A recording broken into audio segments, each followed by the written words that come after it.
Give him some respect. Jonas Sultan, also known as the One Punch Man, scored 4 knockdowns against previously undefeated to capture the WBO Intercontinental Bantamweight title on Saturday night in New York City's Madison Square Garden.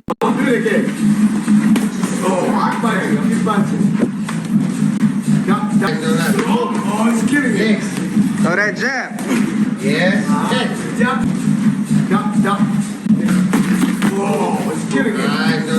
Surprise ako kasi nanalo tayo eh. Hindi ko inasahan yun na kasi undefeated.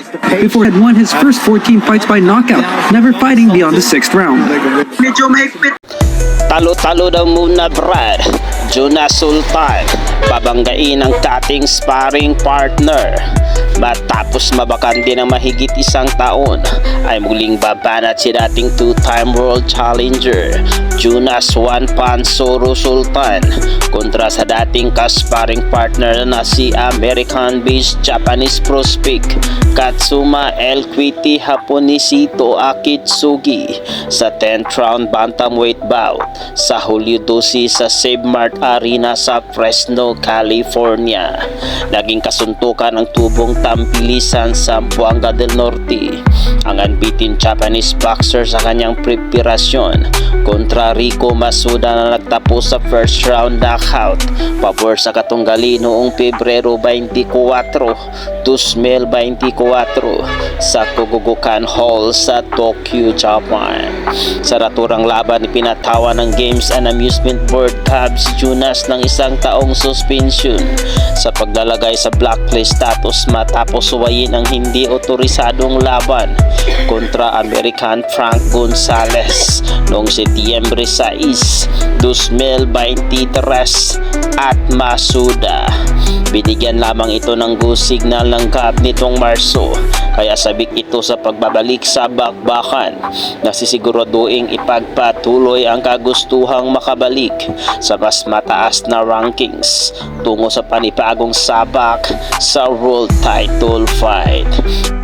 Naunang nilinaw ng 33 anyos na dating World Boxing Organization WBO Intercontinental Bantamweight titles na nagkaroon lamang ng kalituhan sa kanyang estado sa lisensya sa ilalim ng GAB. Inakalang hindi na kinakailangan pang mag-renew ng kanyang lisensya sa GAB dahil sa pagiging US-based boxer nito.